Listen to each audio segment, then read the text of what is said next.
अलबेले किस्सों की दास्तां के सिलसिले शुरू हुए, बनके कहानियां कहानियां।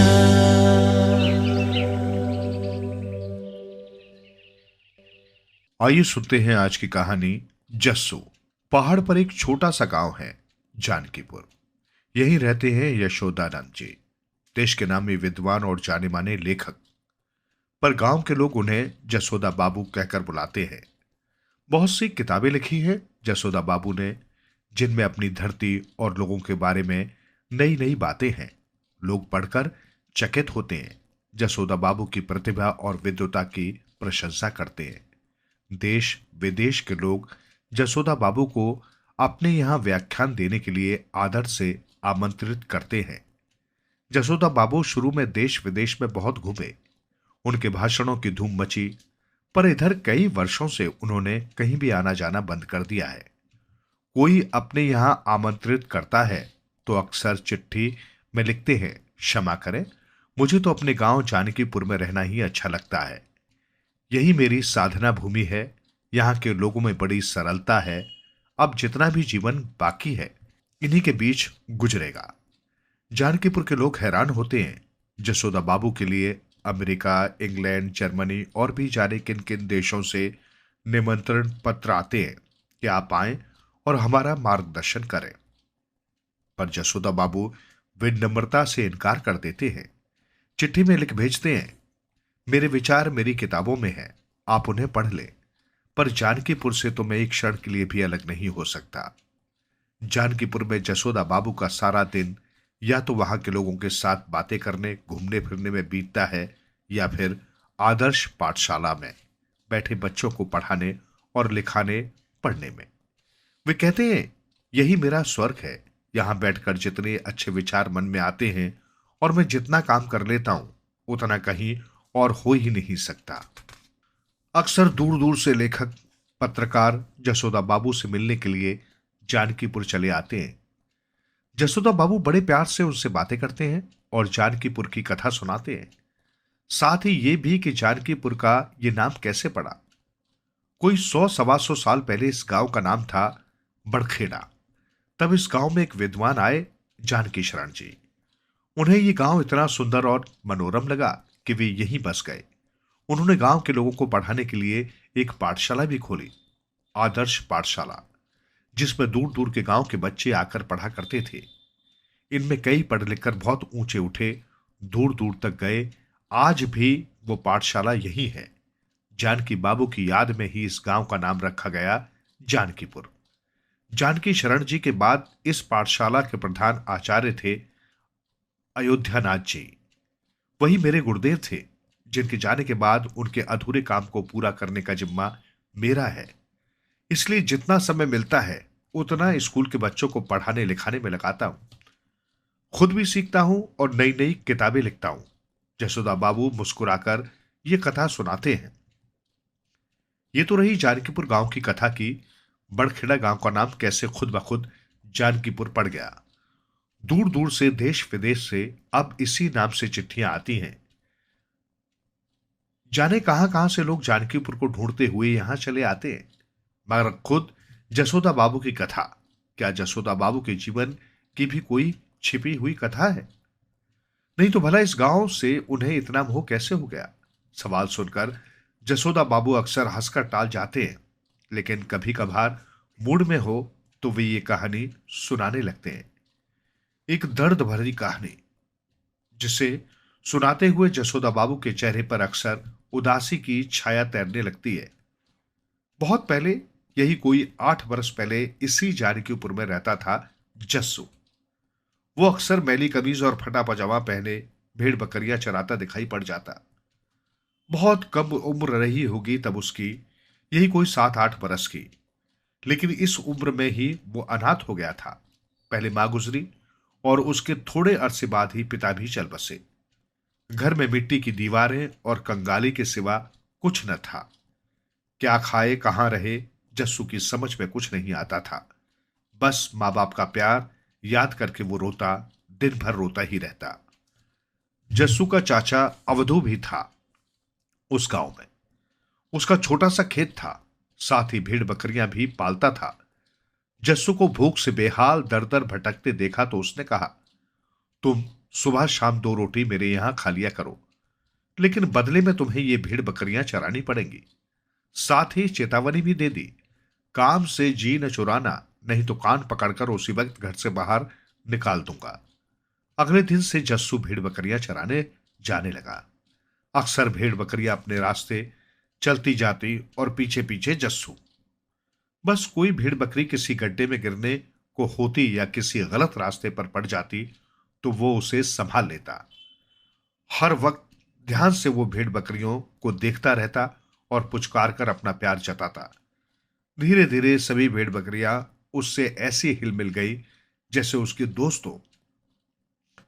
जस्सू ने सबके अलग अलग नाम रख दिए थे और उन नामों से पुकारते ही वे दौड़कर चली आती। इससे जस्सू का दुख थोड़ा कम हो गया। उसे लगता अपना अकेलापन बांटने के लिए उसे बहुत से दोस्त मिल गए। लेकिन तो भी जब जब माँ बाप की याद आती, उनका प्यार याद आता, उसकी आंखें आंसुओं से भीग जाती। इसी तरह काफी समय बीत गया। एक दिन जस्सू भेड़ बकरियां चराता हुआ अपनी राह जा रहा था तो उसे बस्ता और तख्ती लिए साफ सुथरे कपड़े पहनकर स्कूल जाते हुए कुछ बच्चे दिखाई पड़े। उन्हें देखकर जस्सू सोचने लगा, काश आज मेरे भी माँ बाप होते तो मैं भी इन बच्चों की तरह स्कूल पढ़ने जाता। उसी समय जस्सू को लगा जैसे उसके पैर जादू से किसी खास दिशा में खिंचते जा रहे हैं। उसने भेड़ बकरियों को घेर कर उसी रास्ते पर घुमा लिया जिधर बच्चे जा रहे थे। जस्सू अपनी भेड़ बकरियों के साथ उसी दिशा की ओर चल पड़ा। चलते चलते वो उसी स्कूल के पिछवाड़े जा पहुंचा। बच्चे स्कूल में जाकर पढ़ने लगे। वे सब मिलकर वर्णमाला याद कर रहे थे, का से कबूतर, खा से खरगोश, गा से गधा, घा से घड़ी। जस्सू को याद आया उसके पिता भी इसी तरह उसे कभी कभी वर्णमाला सिखाया करते थे। तब उसे पढ़ाई बिल्कुल अच्छी नहीं लगती थी, पर आज जाने क्या बात थी कि बच्चों की आवाजें सुनकर उस पर भी जैसे कोई जादू मंतर सा हो गया। उसका मन हुआ कि वो दौड़कर स्कूल के अंदर चला जाए और उन बच्चों के साथ बैठकर खुद उनके साथ स्वर में स्वर मिलाकर दोहराने लगे, का से कबूतर, खा से खरगोश।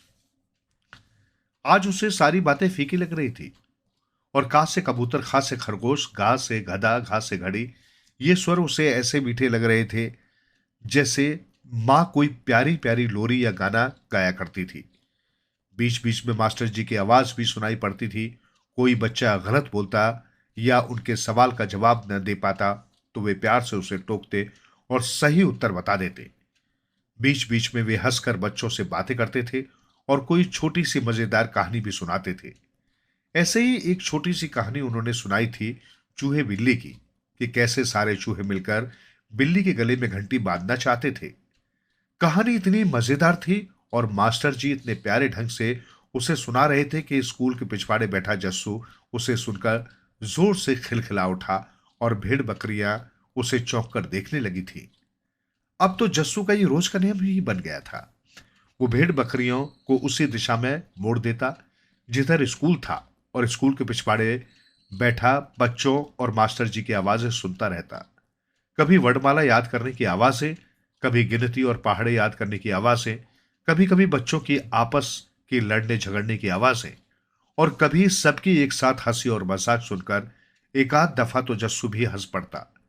सच तो यह था कि उसके कान इन आवाजों को सुनने के लिए तरसते थे। सबसे अधिक उसे प्रभावित किया था मास्टर जी के व्यवहार ने। उसे यह भी पता चल गया था कि मास्टर जी का पूरा नाम अयोध्यानाथ है और वो बहुत विद्वान है। दूर दूर तक उनका नाम है। जस्सू को हैरानी होती कि इतने विद्वान हैं मास्टर जी, लेकिन जरा भी घमंड नहीं। इतने सरल के बच्चों को हमेशा हंसाते रहते हैं और खेल खेल में ही पाठ याद करा देते हैं। काश मैं भी इसी तरह स्कूल जाकर मास्टर अयोध्यानाथ जी से पढ़ पाता। जस्सू सोचता और सोचते ही उसकी आंखें आंसुओं से भर जाती।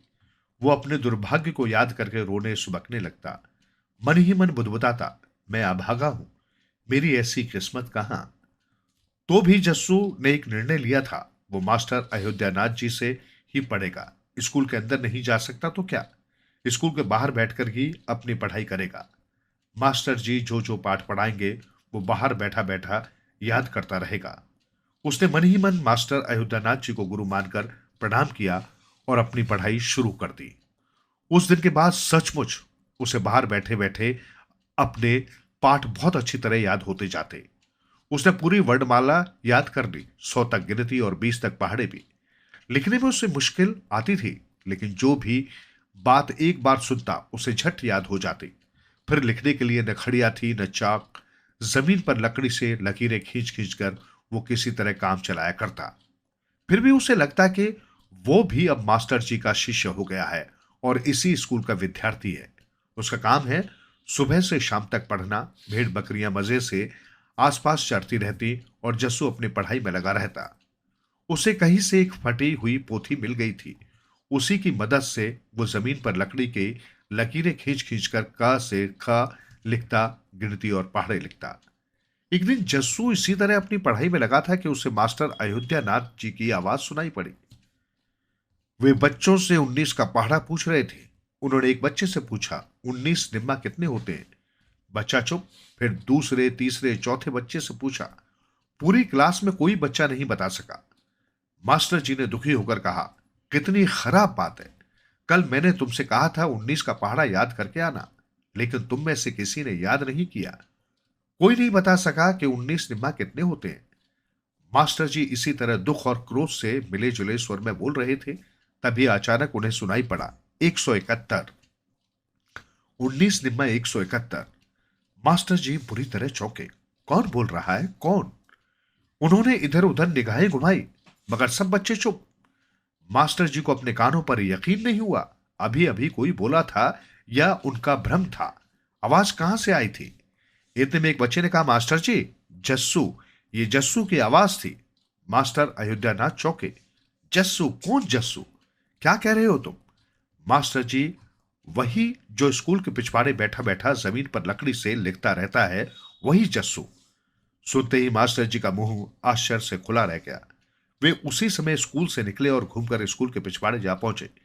पीछे पीछे क्लास के कुछ बच्चे भी। वहां मास्टर जी ने जो कुछ देखा, उस पर एक क्षण के लिए तो उन्हें यकीन ही नहीं हुआ। एकदम मैली फटी कमीज, फटा पजामा पहने एक बच्चा जमीन पर पालथी लगाकर बैठा था। लकड़ी से खोद खोद कर जमीन पर वर्णमाला, गिनती और पहाड़े लिख रहा था। मास्टर जी को पास आते देख वो लड़का चौंक उठा और उठकर खड़ा हो गया। शर्म के मारे उसका चेहरा लाल था, गर्दन झुकी हुई थी। मास्टर जी प्यार से उससे कहा, तुम ही जस्सू हो ना? तुम्हारा नाम ही जस्सू है? बच्चे ने हां में गर्दन हिलाई। उसने एक शब्द भी नहीं बोला था। तुम भी स्कूल में पढ़ोगे जस्सू? पढ़ना चाहते हो? मास्टर जी ने उसके सिर पर हाथ फेरते हुए पूछा। तभी जस्सू एक गई फूट फूट कर रो पड़ा। उसका पूरा चेहरा आंसुओं से भीग गया। मास्टर जी ने उसी समय जस्सू को छाती से लगा लिया, कहा, तुम पढ़ोगे, जरूर पढ़ोगे। मैं पढ़ाऊंगा तुम्हें। तुम्हारे जैसा बच्चा नहीं पढ़ेगा तो कौन पढ़ेगा? कुछ देर बाद जस्सू थोड़ा सहज हुआ तो उसे चाचा की याद आ गई और अपने हालात भी। बोला, मास्टर जी, मेरे माता पिता नहीं है, चाचा हैं। वे नहीं चाहते मैं पढ़ूं लिखूं। वे चाहते मैं उनकी भेड़ बकरियां चराता रहूं। मेरे पास फीस के पैसे भी नहीं है। चिंता न करो, मैं मिलूंगा तुम्हारे चाचा से, मास्टर जी ने कहा। उसी दिन मास्टर अयोध्यानाथ जस्सू के चाचा अवधूत से जाकर मिले। कहा, यह लड़का लायक है, पढ़ लिख गया तो तुम्हारे पूरे कुल का नाम रोशन करेगा। वो तो ठीक है मास्टर जी, पर मैं गरीब आदमी हूं, भला इसकी फीस का इंतजाम कहां से करूंगा? अवधू ने अपनी लाचारी बताई। इसकी चिंता न करो भाई, इसकी फीस के पैसे मैं अपनी तनख्वाह में से दिया करूंगा। ऐसा लायक बच्चा अनपढ़ रह जाए, ये तो पूरे जानकीपुर गांव का अपमान है। बस अगले दिन से जस्सू का उस स्कूल में दाखिला हो गया और जस्सू इतना खुश हुआ, इतना कि मानो उसके जीवन का बहुत बड़ा सपना पूरा हो गया। अक्सर फटे कपड़े पहने वो स्कूल जाता, पैरों में जूते भी नहीं होते। हालात बुरे थे, लेकिन चेहरे पर बुद्धिमत्ता की चमक थी। जो भी सवाल मास्टर जी पूछते, झट जवाब दे देता। उस साल वो अपनी क्लास में फर्स्ट आया। फिर 5वीं में आसपास के सारे स्कूलों में उसका पहला नंबर था। उसे सरकारी वजीफा मिलने लगा। 8वीं में पूरे जिले में वो प्रथम आया। हाई स्कूल में पूरे बोर्ड में उसका तीसरा नंबर था। आगे की पढ़ाई के लिए मास्टर अयोध्यानाथ जी ने उसे बनारस भेज दिया। वहां यूनिवर्सिटी में उसने ऊंची पढ़ाई की। वहीं उसकी लेख और किताबें छपने लगी थी दूर दूर तक उसका नाम फैलता गया। एक एक कर उसने बहुत सी किताबें लिखी, उन पर बड़े बड़े इनाम मिले, लेकिन हर बार मास्टर अयोध्यानाथ जी के पास आकर उनके चरणों में बैठकर वो कहता, मास्टर जी, इसमें मेरा कुछ नहीं है, सब कुछ आपका दिया है। आपने उस दिन जस्सू के सिर पर हाथ फेरकर उसके हृदय में ज्ञान का जो दीपक जलाया था, ये उसी का प्रकाश है। सारी दुनिया जिसे यशोदा नंदन के रूप में जानती है, वो असल में तो वही आपका जस्सू ही है। एक दिन जस्सू यानी यशोदानंद को पेरिस में कला पर व्याख्यान देने के लिए बुलाया गया। उनके व्याख्यान की सब ओर धूम मची। पूरी दुनिया से आए विद्वानों ने कहा, हमें पता नहीं था भारत में कला को लेकर इतना ऊंचा चिंतन हुआ है। यशोदानंद खुशी खुशी पेरिस से अपने गांव जानकीपुर लौटा। वो जल्दी से जल्दी मास्टर अयोध्यानाथ जी के पास जाकर यह बताना चाह रहा था कि दुनिया में भारत का नाम कितना ऊंचा उठ रहा है। लेकिन जैसे ही वो जानकीपुर लौटा, उसे पता चला मास्टर अयोध्यानाथ उसे छोड़कर जा चुके। वे अपने शिष्य जस्सू के लिए 2 पंक्तियों का एक छोटा सा पत्र छोड़ गए। प्रिय जस्सू, जानकी बाबू के अधूरे काम को जितना आगे मैं बढ़ा सका मैंने किया। अब ये जिम्मा तुम पर छोड़कर जा रहा हूं। बस उसी दिन जस्सू को अपने जीवन की मंजिल मिल गई। उसी दिन उसने तय कर लिया कि अब सारा जीवन जानकीपुर में ही रहना है, और गुरुजी ने जो ज्ञान का दीपक जलाया था, वैसे दीपक जगह जगह जलाने हैं। इतनी कथा सुनाकर जसोदा बाबू चुप हो जाते हैं और अपनी कल्पना में दूर, बहुत दूर भविष्य के पार देखने लगते हैं। इसके आगे न जसोदा बाबू कुछ बोल पाते हैं और न उनसे सवाल पूछने वालों के लिए ही कुछ कहना बाकी रह जाता है। आइए सुनते हैं आज की कहानी, जब राजकुमारी ने भूख को जाना। पुराने जमाने में धरती पर एक नगर था, सुनहला नगर। इतना सुंदर के पूछो मत। वहां सुंदर महल, सुंदर बगीचे, सुंदर झीलें, सुंदर पहाड़ और नदियां, और इससे भी बढ़कर खासियत यह थी कि सब ओर सोना ही सोना बिखरा हुआ था। इतना सोना था, वहां के सोने के सिक्के चलते, सोने की मूर्तियां और खिलौने बनते, और स्त्रियां सोने के गहनों से लदी रहती। शायद इसलिए उस नगर का नाम भी पड़ गया सुनहला नगर। सुनहला नगर समुद्र के किनारे बसा था। वहां एक से एक धनवान व्यापारी थे। सारी दुनिया में उनका व्यापार चलता था। दूर देशों के राजा रानी भी उनसे कीमती चीजें मंगवाकर खरीदा करते थे। सुनहला नगर की राजकुमारी थी नीना। उसके पिता राजा यशवर्धन बीमार रहते थे। मां गुजर चुकी थी, इसलिए सुनहला नगर की देखभाल का जिम्मा राजकुमारी नीना पर ही था। वो यूं तो सुंदर थी और धन उसके पास इतना था कि उसके महल का हर कमरा हीरे जवाहरात से भरा रहता था। जरूरत पड़ने पर वो लोगों की मदद भी कर देती थी। पर नीना में एक बुराई थी, वो तुनक मिजाज बहुत थी। जो जी में आता उसे कर डालती, फिर चाहे लोग लाख परेशान होते रहे, वो किसी की नहीं सुनती थी।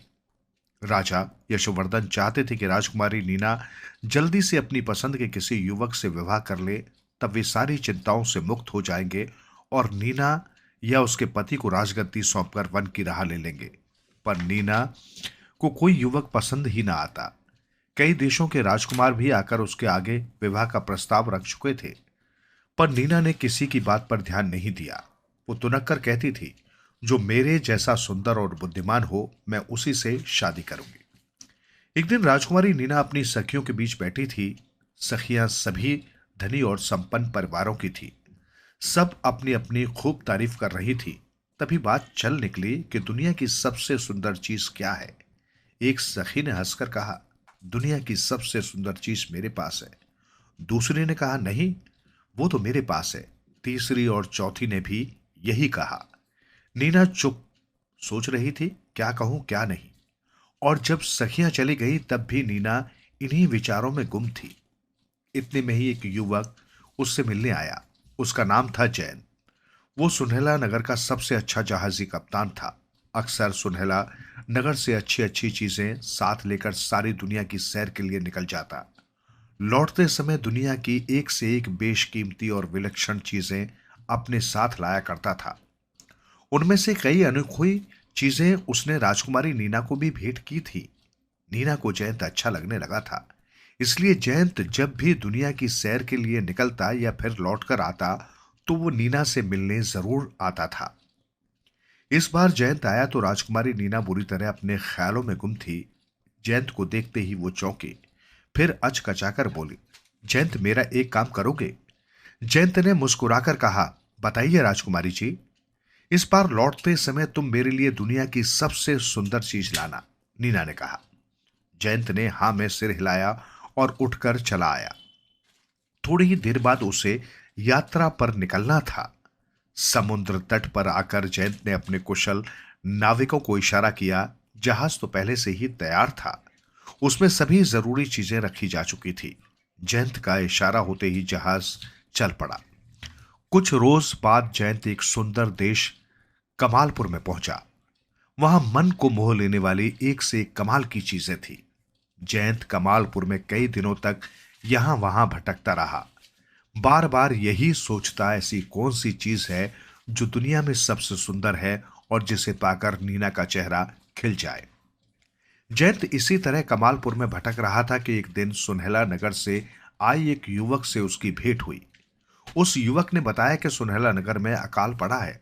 लोगों के पास पैसा है, सोना चांदी हीरे जवाहरात है, लेकिन खाने के लिए अन्न के एक एक दाने को वे तरस रहे हैं।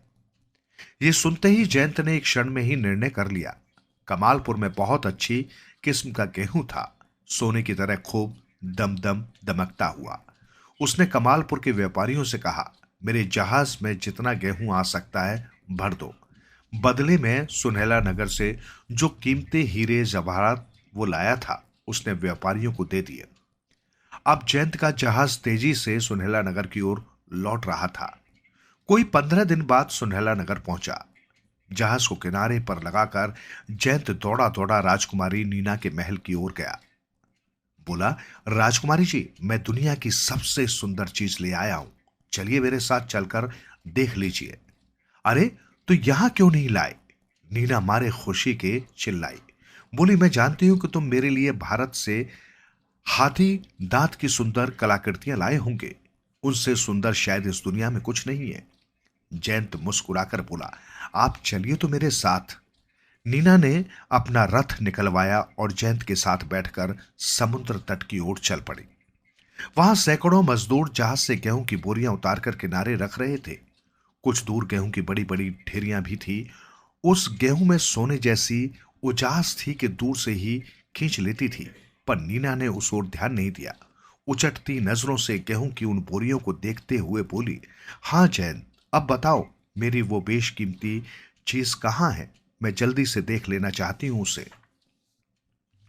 जयंत ने अपनी दोनों बाहें फैलाकर समुद्र तट पर पड़े सैकड़ों बोरों और गेहूं की बड़ी बड़ी ढेरियों की ओर इशारा किया। बोला, वो यही है राजकुमारी, अन्य से अधिक सुंदर और कीमती चीज इस दुनिया में कोई नहीं है। इसके आगे सारे हीरे जवाहरात और धन दौलत बेकार है। भूखे आदमी का पेट अन्न से ही भरता है, सोने चांदी और हीरे जवाहरात से नहीं। फिर एक बार आप गेहूं के इन दानों को अपने हाथ में लेकर देखिए तो। सुनते ही नीना गुस्से के मारे कांपने लगी। उसने चिल्लाते हुए कहा, अच्छा, मैं तुम्हें सबक सिखाती हूं। इसके बाद उसने उन मजदूरों को आदेश दिया, ये सारा गेहूं समुद्र में फेंक दो और जहाज में अब जो भी गेहूं भरा पड़ा है उसे जहाज उलटकर समुद्र में डाल दो। सुनते ही लोगों के रोंगटे खड़े हो गए। अकाल की हालत में गेहूं का एक एक दाना बेशकीमती था। इसे भला समुद्र में कैसे डाला जाए? लिहाजा मजदूर राजकुमारी नीना का आदेश मानने में हिचक रहे थे। थोड़ी देर में ही अनाज आने की खबर पूरे सुनहाल नगर में फैल गई थी। सुनहला नगर की जनता ने आकर जहाज को घेर लिया था। वे राजकुमारी नीना से गिड़गिड़ाकर कह रहे थे, राजकुमारी जी, आप अपना आदेश वापस ले लीजिए। हमारे पास खाने के लिए अब कुछ भी नहीं बचा। खाना नहीं मिला तो हम मर जाएंगे। मरते हो तो मर जाओ, मुझे किसी की परवाह नहीं। मेरा आदेश अब वापस नहीं हो सकता, राजकुमारी नीना चिल्लाई। फिर उसने सुनहला नगर के सैनिकों से कहा, जो मजदूर मेरा आदेश न माने उन्हें गिरफ्तार कर लो। अभी तुरंत ये सारा गेहूं समुद्र में फेंक दो। इस पर जनता भय के मारे चिल्लाती हुई पीछे हट गई। मजदूरों ने डरकर राजकुमारी नीना के आदेश का पालन करना शुरू कर दिया। गेहूं की सैकड़ों बोरियां विशाल समुद्र के पेट में चली गई थी। सब ओर सुनहला नगर की भूखी जनता का अर्थनाद सुनाई पड़ रहा था। जयंत दुखी और उदास सा ये देख रहा था, पर नीना खुश थी। जयंत से बोली, मुझे लगता है ये सबक तुम्हें जीवन भर याद रहेगा। इस पर जयंत बोला, और मेरी बात भी याद रखिएगा राजकुमारी जी। अभी आपको पता नहीं कि भूख क्या है। जिस दिन आपको भूख का पता चल जाएगा, आप अपने फैसले पर जार जार रोएंगी और इस घटना को याद करके पछताएंगी। उसने लोगों से कहा, इस देश में अन्याय बढ़ गया है। मैं किसी नई जगह की खोज में जा रहा हूं। जो लोग मेरे साथ आना चाहें आ जाएं। इतना कहकर जयंत सुनहला नगर छोड़कर चल दिया। सुनहला नगर के बहुत से लोग ये सुनकर अपना अपना जरूरी सामान लेकर जयंत के जहाज पर बैठ गए। चलते चलते जहाज एक अज्ञात टापू पर आ गया। वहां चारों ओर पेड़ पौधे और वनस्पतियां थी।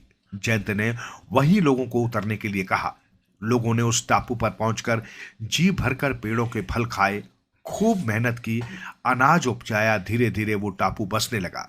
वहां सुंदर घर और इमारतें भी बन गई। सब लोग बड़े प्यार और खुशी से वहां रहते थे।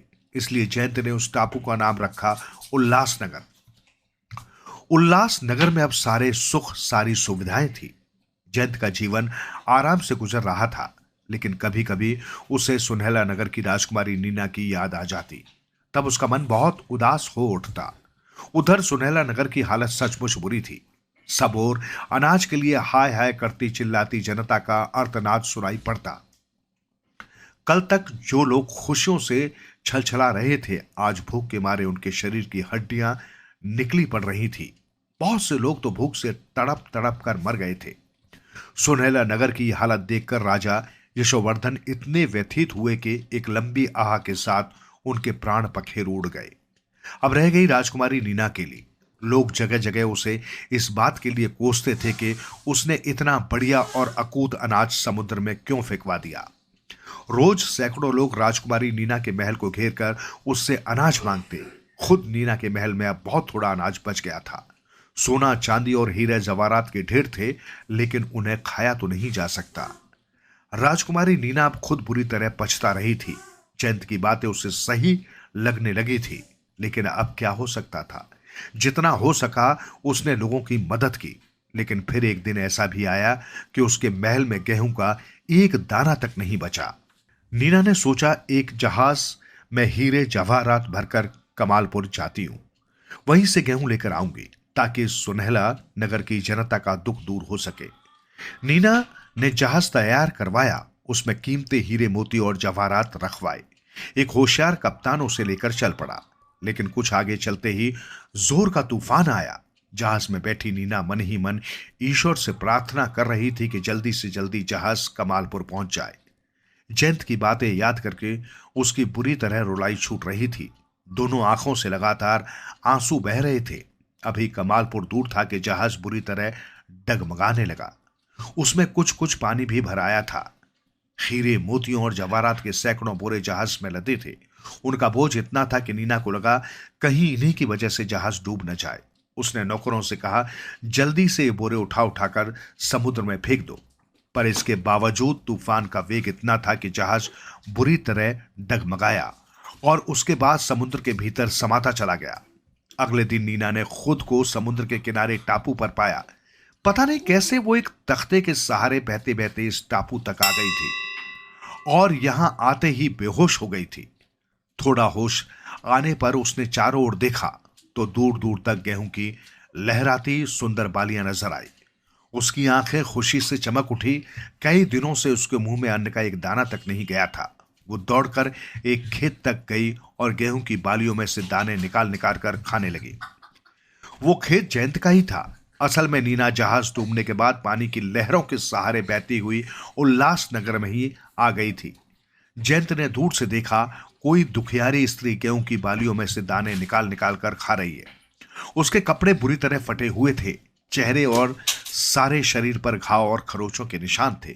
वो तेजी से चलकर वहां आया और बोला, भीतर आ जाओ, हमारे खाने का समय हो गया है, तुम भी हमारे साथ भोजन करो। अभी जयंत की बात पूरी नहीं हुई थी कि नीना ने सिर उठाकर देखा। सामने जयंत को देखते ही उसकी आंखें डबडबा गई। नीना की हालत बहुत खराब थी। फटे कपड़े, धूल और मिट्टी से सना शरीर। पर जयंत को उसे पहचानने में एक क्षण की भी देरी नहीं लगी। बोला, राजकुमारी जी, आप इस हालत में? सुनते ही नीना फूट फूट कर रो पड़ी। बोली, मैं अब राजकुमारी कहां? मैं तो अब भिखारिन हूं, लेकिन आप मेरे लिए तो वही राजकुमारी है, जयंत ने प्यार से कहा। उसने भीतर बुलाकर राजकुमारी नीना को सुंदर वस्त्र पहनने के लिए दिए। नहा धोकर उसने वे वस्त्र पहने तो वो पहले से कहीं अधिक सुंदर नजर आ रही थी। फिर उसने जयंत के साथ ही बैठकर खाना खाया और देर तक सुनहला नगर के लोगों के दुख दर्द की कहानी सुनाती रही। जयंत ने उसके सामने विवाह का प्रस्ताव रखा तो नीना बिलख कर बोली, अब मेरे पास धन दौलत कुछ नहीं है।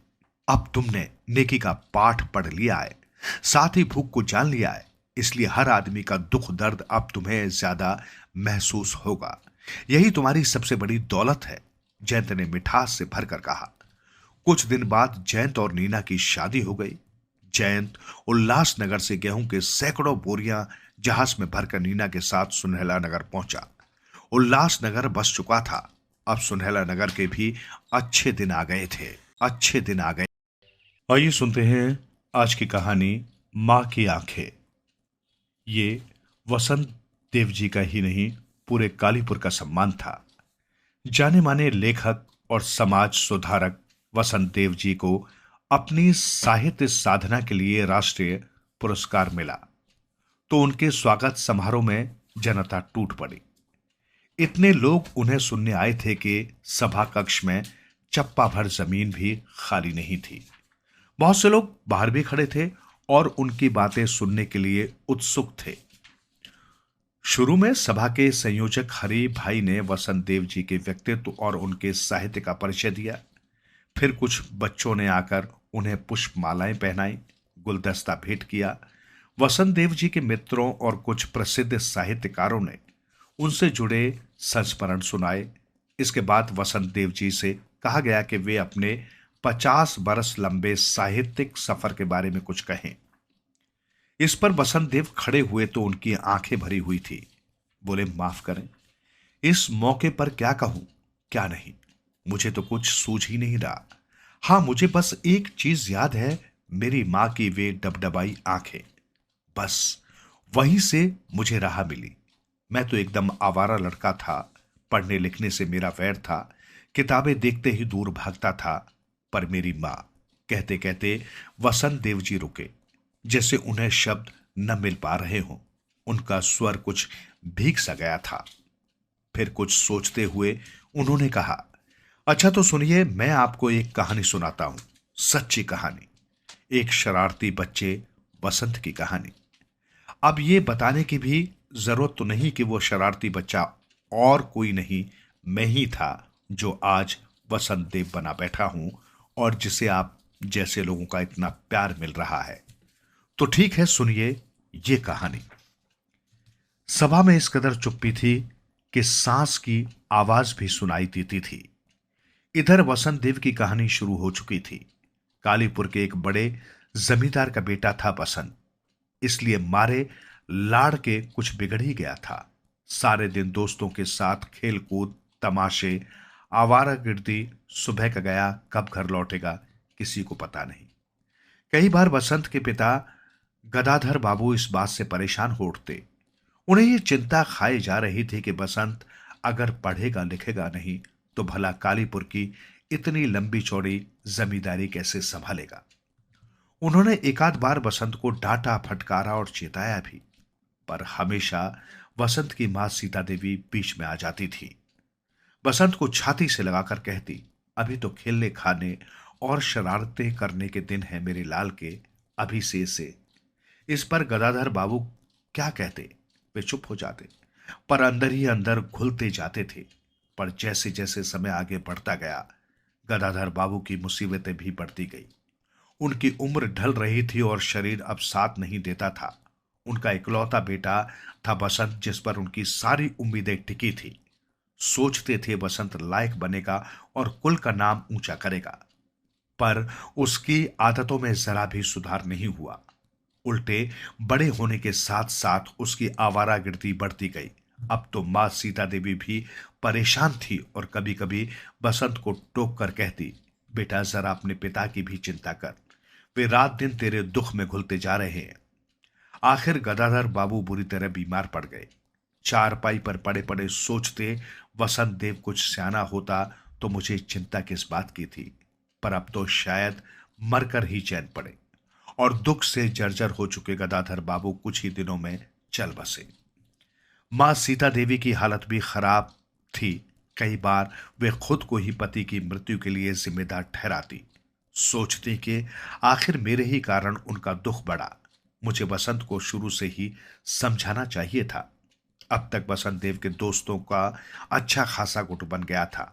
उनका बस एक ही काम था, सुबह से शाम तक यहां से वहां घुमक्कड़ी करना, गप्पबाजी और मजाक।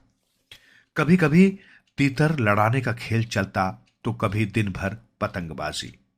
रोज पिकनिक बनती और उसके लिए न जाने किन किन किसानों की फसलें बर्बाद हो जाती। ढेर सारे फल सब्जियां तोड़ ली जाती, उनमें से जितनी खाई जाती उनसे ज्यादा बर्बाद होती। किसान शिकायत करने की बात करते तो उल्टे उन्हें धमकी मिल जाती। फिर भी सीता देवी तक ये बात जैसे तैसे पहुंच ही जाती और उनका दिल टूक टूक हो जाता। सोचती, हाय विधाता ने ये कैसे बेटा मुझे दिया, जिसने मेरा सारा सुख चैन हर लिया। आखिर उन्होंने थोड़ी कड़ाई शुरू की। बसंत को बुलाकर सीधे सीधे कहा, अब तुम बड़े हो गए हो बेटे, मेरी सारी आशाएं तुम पर टिकी हैं। तुम खेलो घूमो सब करो, पर पढ़ाई लिखाई का भी ख्याल करो।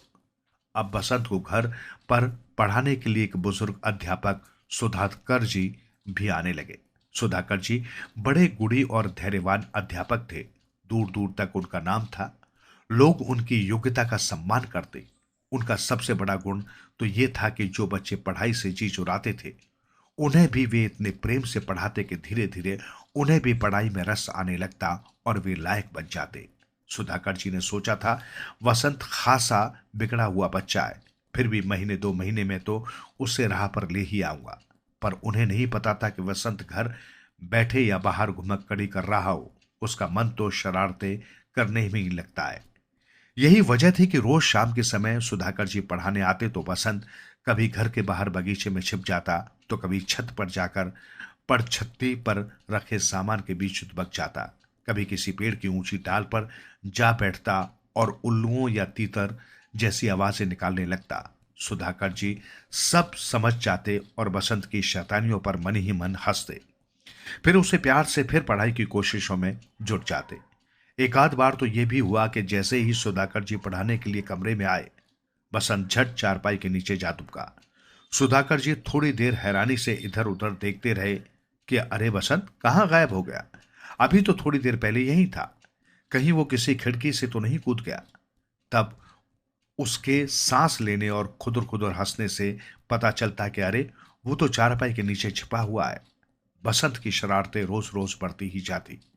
आखिर एक दिन सुधाकर जी इतने परेशान हो गए कि बोले, अच्छा रहने दो बसंत, नहीं पढ़ना चाहते तो न सही, लेकिन कम से कम मुझे देखकर चारपाई के नीचे तो मत छिपो। ये मेरा ही नहीं विद्या का भी अपमान है। बसंत बोला, मास्टर जी सच्ची कहूं पढ़ना मुझे बिल्कुल अच्छा नहीं लगता, पर हां अगर आप रोज कहानियां सुनाएं तो मैं जरूर सुनूंगा। अब सुधाकर जी को नया तरीका मिल गया। उन्होंने सोचा बसंत को रोज नई नई कहानियां सुनाऊंगा, कहानियों में ही कुछ ऐसी अच्छी बातें भी सिखा दूंगा कि धीरे धीरे उसका मन पढ़ाई में लगने लगेगा।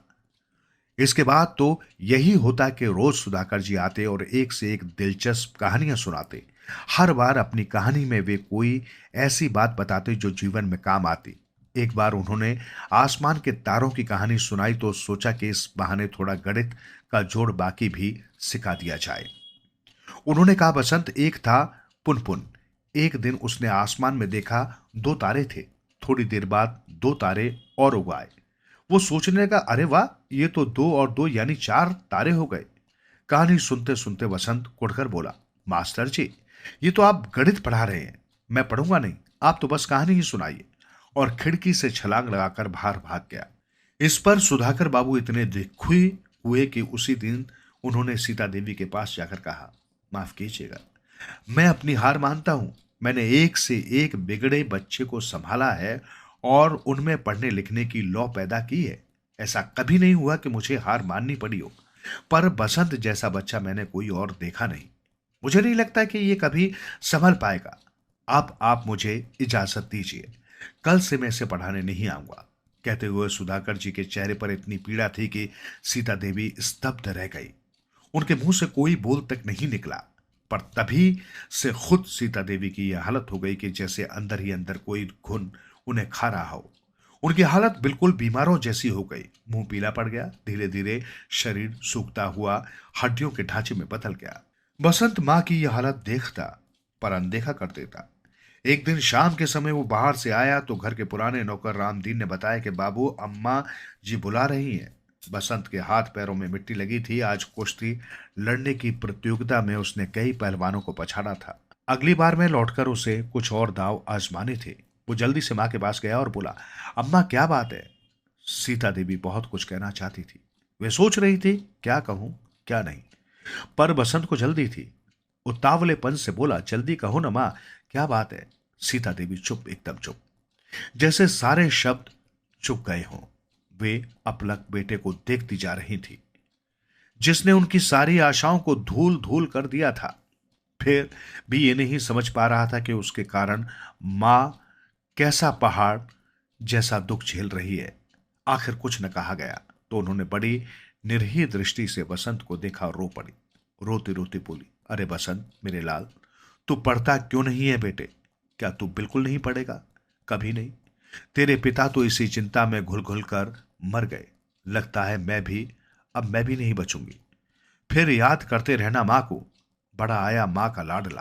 कहते कहते मां की आंखों से धराधर आंसू बहने लगे। इन दिनों चिंता फिक्र के मारे वे इतनी कमजोर हो गई थी कि लगा अभी बेहोश होकर गिर पड़ेंगी। बसंत को अब समझ में आया कि इतना बड़ा अनर्थ उससे हुआ है। मां जिन्हें वो सबसे ज्यादा प्यार करता है, वे भी शायद उसे छोड़कर चली जाएंगी और उसका सब कुछ नष्ट हो जाएगा। सब कुछ, उसकी हंसी खुशी की सारी दुनिया भर भरा कर गिर पड़ेगी। मां, मां मैं पढ़ूंगा। मां, मैं अब तुम्हें कभी शिकायत का मौका नहीं दूंगा। मुझे माफ कर दो मां। कहकर आगे बढ़कर उसने मां को सहारा दिया। दुर्बल मां की आंखों में एक क्षीण सी चमक दिखाई पड़ी, जैसे वे धीरे से मुस्कुराई हों। पर वे इतनी कमजोर हो गई थी कि एकाएक चारपाई पर गिर पड़ी। उनकी सांस जोर जोर से चल रही थी। बसंत ने जल्दी से दौड़कर मां को पानी पिलाया और उनका माथा दबाने लगा। इतने में रामदीन दौड़कर वैद्य जी को बुला लाए। वैद्य जी ने आकर नब्ज देखी, फिर दवा देकर कहा, कोई गहरा सदमा लगा है इन्हें। खुशी रहेगी और ठीक से खाने पीने लगेंगी तो ठीक हो जाएंगी, पर अभी इन्हें 2-3 महीने सेवा की बड़ी जरूरत है बसंत बेटे। अब तो बसंत का एक ही काम था, मां की इच्छा को दौड़ दौड़ कर पूरा करना। कभी उन्हें दवा पिला रहा है, कभी उन्हें खुद अपने हाथ से काट कर फल खिला कर रहा है, कभी उनके मन बहलाने के लिए बातें कर रहा है। मां कुछ ठीक हुई तो बसंत ने कहा, मां मैं सुधाकर जी के घर जाऊं, उनसे जाकर माफी मांगूंगा। उसी दिन बसंत सुधाकर जी के घर पहुंचा और जैसे ही सुधाकर जी घर से बाहर आए, वो उनके पैरों में गिर पड़ा। बोला, क्षमा करें गुरुजी, मैं अब पढ़ूंगा। आपको कोई शिकायत का मौका नहीं दूंगा। आप पहले की तरह पढ़ाने के लिए मेरे घर आए। अगर मेरा कोई भी व्यवहार आपको बुरा लगे तो आप चाहे जो सजा दे। सुधाकर जी हैरान, अरे क्या यही वो बसंत है जिसके बारे में उन्होंने कहा था कि वो कभी संभल नहीं पाएगा? अगले दिन सुधाकर जी बसंत को पढ़ाने घर आए तो बसंत तो खुश था ही, उसकी मां सीता देवी उनसे भी अधिक खुश थी। और खुद सुधाकर बाबू, वे तो जैसे अचंभे में थे कि ये जादू हुआ कैसे। पर सुधाकर जी जब बसंत को पढ़ाने बैठे तो समझ गए कि ये पहले वाला बसंत हरगिज नहीं। उनके सामने तो एक अलग ही बसंत बैठा हुआ है जिसमें पढ़ने की बड़ी गहरी ललक है। सुधाकर जी पढ़ाना शुरू किया तो समझ गए कि बसंत शरारती भले ही हो, बुद्धू हरगिज नहीं है। सुधाकर जी जो कुछ बताते उसे वो एक बार में ही इस कदर दिल में बैठा लेता कि फिर उसे दोबारा पढ़ने की जरूरत ही नहीं होती। फिर साहित्य, कला और इतिहास की तो इसे अच्छी खासी जानकारी भी थी। हाँ, गणित और विज्ञान में वो ज्यादा होशियार नहीं था, पर सुधाकर जी विज्ञान को भी रोचक कथाओं की शक्ल में सुनाते। बड़ी बड़ी वैज्ञानिक खोजें कैसी हुई और उसके लिए वैज्ञानिकों ने कितनी तकलीफें सही, ये सब सुनकर बसंत रोमांचित हो उठता और उसके मन में कुछ नया करने और कुछ बनने की ललक पैदा होती। इसी तरह सुधाकर जी गणित को भी रोचक शैली में छोटे छोटे सवालों और मजेदार पहेलियों के रूप में उसके सामने रखते तो बसंत को बड़ा मजा आता। झटपट इन सवालों को जवाब देते देते उसका दिमाग इतना तेज हो गया कि गणित के बड़े बड़े सवालों को भी वो मुंह जवानी हल कर देता। कुछ समय बाद सुधाकर जी ने सीता देवी को सलाह दी कि अब बसंत का स्कूल में नाम लिखा दिया जाए। शुरू में बसंत को इस पर झेप आई। उसकी उम्र काफी अधिक हो गई थी। इस उम्र में छोटे छोटे बच्चों के साथ पढ़ना उसे शर्म की बात लगती थी। पर फिर उसने सोचा, अगर स्कूल में जाकर ज्ञान मिलता है तो फिर इस बात की ज्यादा परवाह क्यों की जाए। और वाकई यही हुआ। शुरू में बच्चे अपने से काफी बड़ी उम्र के बसंत को अपने बीच बैठा हुआ देखकर हंसते, पर धीरे धीरे बसंत के व्यक्तित्व का ऐसा असर पड़ा कि सभी उसका आदर करने लगे। यहां तक कि बच्चों को जो भी मुश्किल आती उसके बारे में वे अक्सर बसंत से ही पूछ लेते। इससे बसंत की अच्छी खासी धाक जम गई थी। इसके बाद स्कूल के सालाना जलसे में कविता सुनाने और नाटक का प्रोग्राम हुआ तो बसंत की प्रतिभा का कमाल सबने देखा। वो हर काम में सबसे अव्वल था और खासकर उसका नाटक तो ऐसा जमा कि हर घड़ी लोग ठाके लगाते। उसकी कविताओं को भी लोगों ने सराहा। उनमें देश और समय की पुकार थी और जनता का सच्चा दर्द था। एक बार स्कूल में एक बड़े स्वाधीनता सेनानी देवधर जी का आना हुआ। प्रधानाचार्य ने बसंत को बुलाकर कहा, इस मौके पर तुम कोई अच्छा सा नाटक दिखाओ। बसंत हाँ कहकर चला गया और सोचने लगा कि आखिर कौन सा नाटक दिखाया जाए। काफी सोचकर उसने खुद ही एक नाटक लिखा जिसका नाम था मां की आंखें। इसमें बसंत के ने नाटक के रूप में अपनी मां ही की कहानी लिख दी थी। कहानी का नायक एक ऐसा आवारा किस्म का बच्चा था जो इतना बिगड़ा हुआ था कि उसके कारण पूरा घर परेशान था।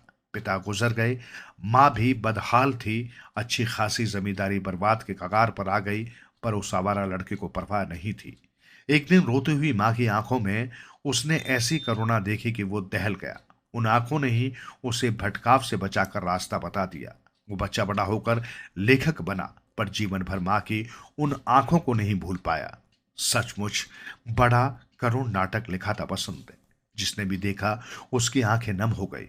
खुद देवधर जी ने उठकर बसंत के सिर पर हाथ फेरा और उसे बड़ा होकर नामी लेखक होने का आशीर्वाद दिया। कहते कहते वसंत देव एक पल के लिए रुके, फिर बोले, तो साहिबान, यही मेरा पहला नाटक था, मेरी पहली रचना मां की आंखें, और यही मेरे लिखने की शुरुआत थी। सचमुच मां की आंखें ही थी जिन्होंने मुझे जीवन का सही अर्थ बताया और सही राह दिखा दी। मां ही मेरी सच्ची गुरु थी जिन्होंने मेरे मन के अंधकार को दूर करके ज्ञान का पहला दिया जलाया। उसके बाद तो मैं लिखता गया और बढ़ता गया। धीरे धीरे मेरी किताबें छपी, बड़ा नाम हुआ, बड़े पुरस्कार मिले और आज मुझे ये राष्ट्रीय पुरस्कार मिला कि अब सब मेरा सम्मान करने के लिए यहां आए। पर यह सब कुछ ना होता, कतई न होता, अगर उस दिन मां की आंखों ने मुझे जीवन का सच्चा पाठ न पढ़ाया होता। वे आज भी मेरे भीतर जस की तस गड़ी हुई हैं। लिहाजा इस इनाम पर मेरा नहीं, मेरी मां का हक है, जो चाहे अनपढ़ सही, पर मुझसे ज्यादा जिन्होंने जीवन के मर्म को समझा है। ये इनाम मैं अपनी उन्हीं मां को समर्पित करता हूं जिनके कारण एक बिगड़ा हुआ बच्चा बसंत आखिर आप सबका लाडला बसंत देव बन गया। कहकर बसंत देव उठे और सभा की अगली कतार में बैठी 80 बरस की बूढ़ी मां सीता देवी की झोली में मानपत्र रख दिया। बोले, मां, तुमने उस दिन रोते रोते कहा था ना कि बेटा तू पढ़ता क्यों नहीं। मैं कभी तेरी वे डबडबाई आंखें नहीं भूल पाया, और आज तक जो कुछ मैंने लिखा उसके पीछे तेरी उन्हीं आंखों का गहरा दर्द है। कहते कहते उन्होंने मां के चरणों की धूल सिर पर लगा ली। सीता देवी की आंखों में उस समय अनोखी चमक थी। उन्होंने बड़े प्यार से बेटे के सिर पर हाथ फेरकर आशीर्वाद दिया। कुछ ही देर में वसंत देव उन्हें सहारा देकर सभा के बाहर ले जा रहे थे और सारी सभा आदर से भरकर अपलक उन्हें देख रही थी।